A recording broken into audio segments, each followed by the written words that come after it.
Let me tell you one of the greatest scams ever sold to women. It's the idea that confidence comes before action, that you have to actually feel ready before you make a move. Well, that's not exactly true. Confidence is not something you find. Confidence is something you practice. I'm Letitia, your encourager in chief. And today in this episode, we are calling out the lie. We are calling it out because it has kept way too many beautiful, brilliant women dusting their light off somewhere into the shadows. And today we say no more. But before we go forward, let's have a hand to heart moment. Just place your hand on your heart and receive. Because, friend, you are not lacking confidence. You've just been trained to look for this feeling to show up before the action actually does.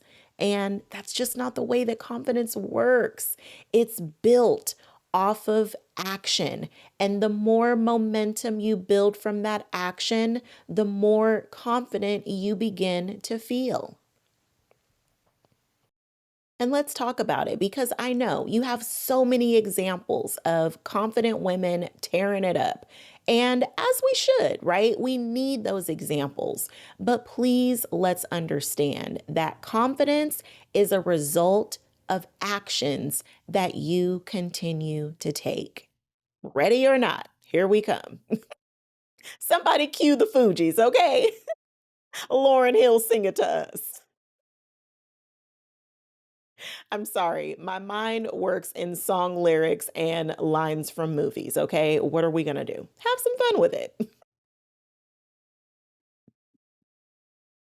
But listen, the readiness situation, you may or may not feel ready. But if you're waiting around until you feel ready, you could be waiting for a bus that is just not coming. And we don't have any more time for that. Okay?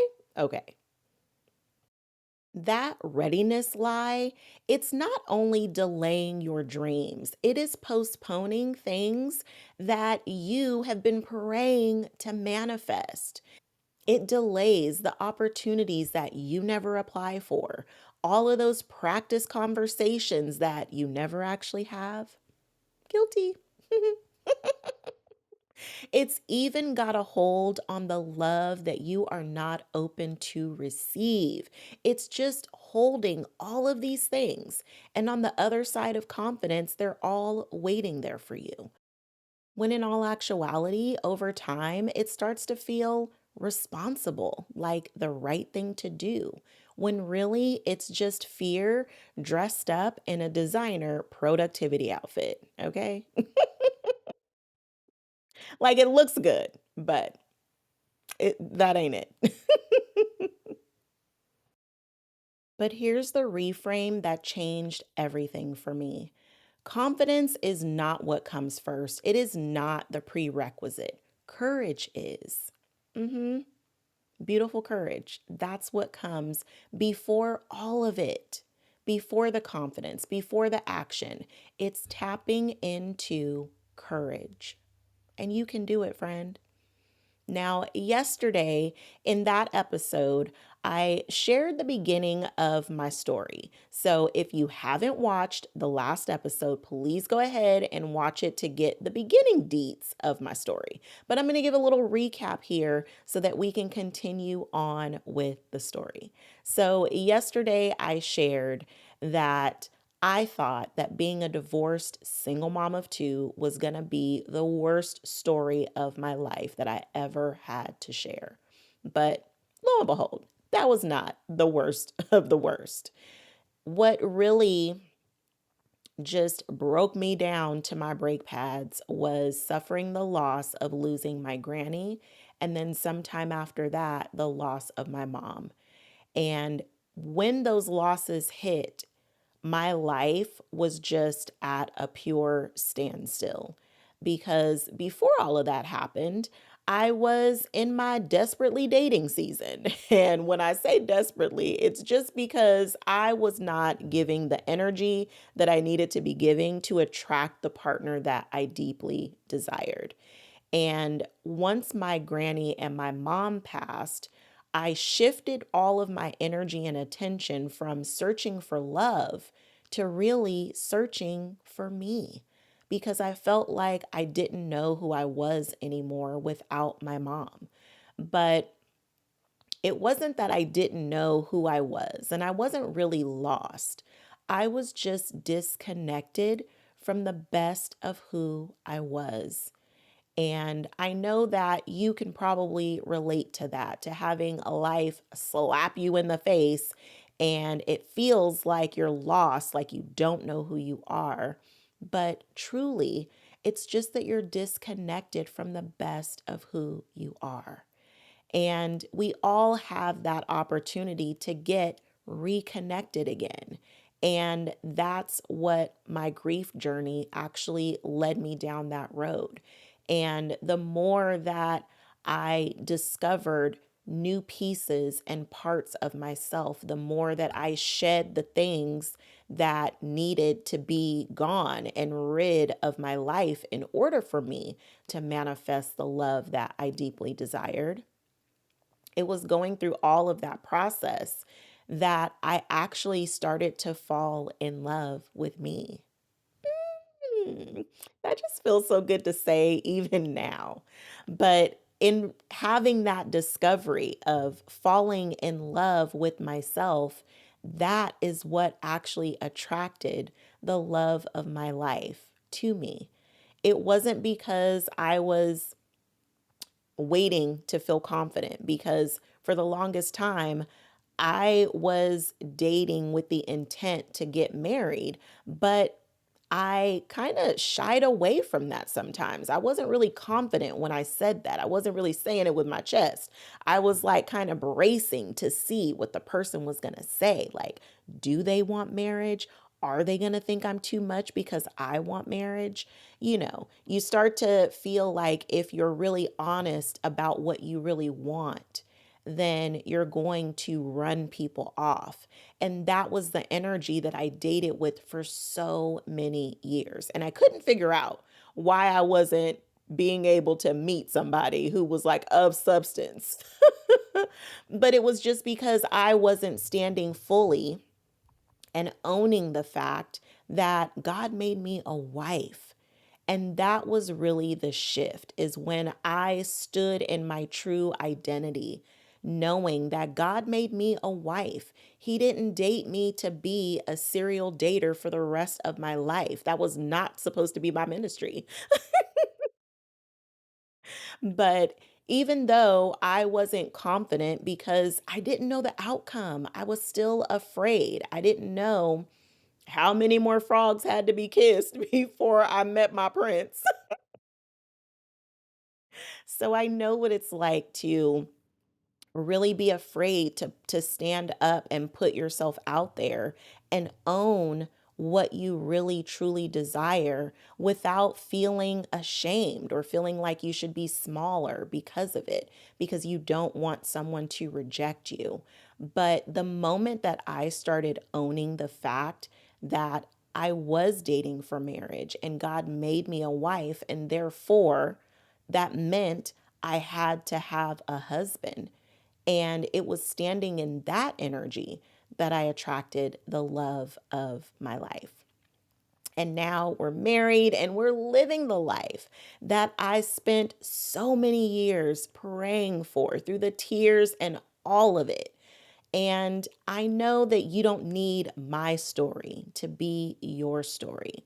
But I want to pause here and I want you to think about, what is it that you have postponed or put on hold? Or what is it that you've been waiting for to shift in you, for you to feel confident, to fully own what it is that you truly want and desire, or to own this new identity of the woman who has the next level life that you are manifesting? So take a moment, just pause right here and think about what that thing is for you.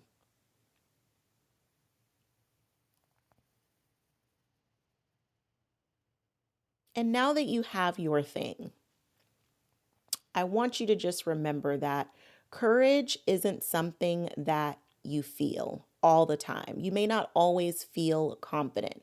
And even if you look back over your life at different things that you've accomplished, in the beginning of those journeys, you probably didn't believe that you were confident enough to actually achieve it. But the more that you take action and the more that you grow in your knowledge, the more confident you begin to feel. It's all about action and competency. That's what builds confidence. So now that you've thought about the thing that you have been procrastinating on or postponing, what is one bold action that you can take to put it into motion? Now, I'm going to share this with you because it just wouldn't be right if I didn't let you know about the one area of my life that I was playing around with, okay? Because we all play the game sometimes. For me, I was waiting to feel confident, and I was just not necessarily confident. That's not the right word. I was waiting to feel ready to start this YouTube channel. Now, friend, if you have been listening to the podcast, because now we are 263 episodes officially as of today, we are 263 episodes in. A little clap because I'm proud of that. Hey. But I love the podcast because I love giving you audio messages. It's my favorite. It's my favorite because I grew up in the era where radio was it.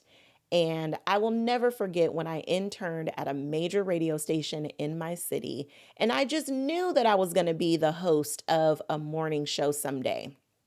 And while that dream did not necessarily come true in the way that I thought, it did when I started my podcast. And I love my podcast because it reminds me of radio and I love audio so much. It's my favorite. Now, video, on the other hand, we are not besties, okay?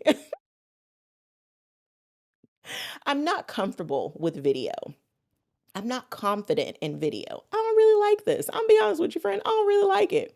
However, I promised myself that I was not leaving 2025 without this YouTube channel being launched. And here we are in this episode of this video series. Hey, do I like it? No. Do I feel ready? Not at all. You'll notice that I take pauses in these videos. I'm doing my best to just record and not edit. There's very little editing happening with these videos. This is just me and you having a conversation.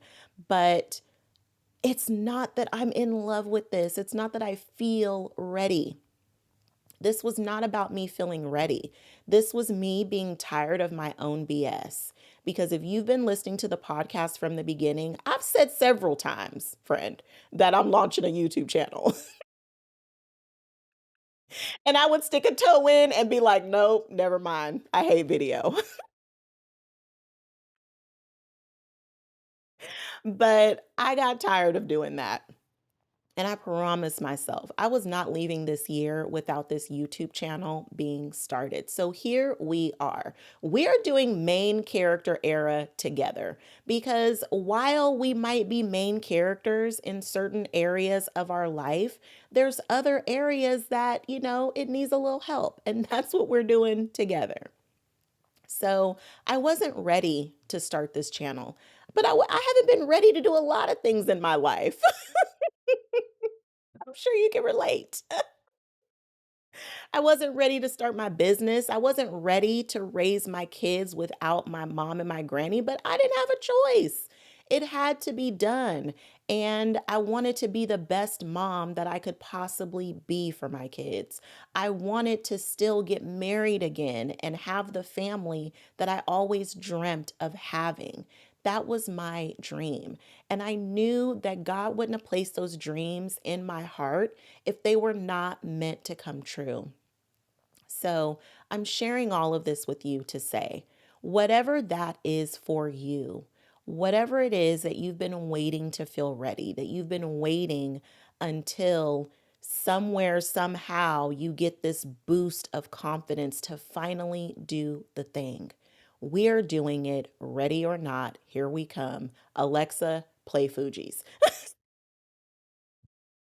And if I set off your Alexa, I'm sorry.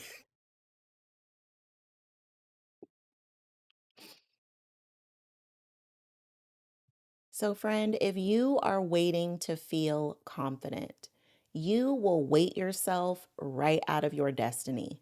So, I encourage you, I invite you to go on this journey with me because together we're going to show up scared. It's okay to be scared, it's okay to be unsure, but together we are going to show up, imperfections and all.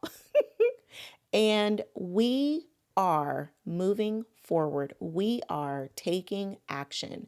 We are making the bold moves. We're taking the baby steps together because we're not waiting for confidence to show up. We're tapping into our courage. We are letting courage lead the way.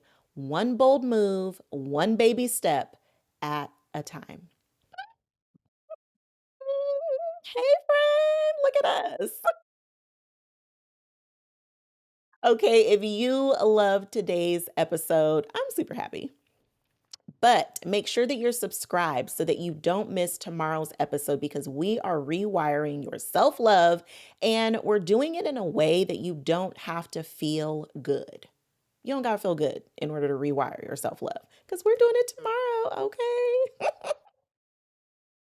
And if you need a little help getting your confidence on track, go ahead and download the main stage method. It is a free guide that's going to help you connect to your courage and build up your confidence. Yes, friend.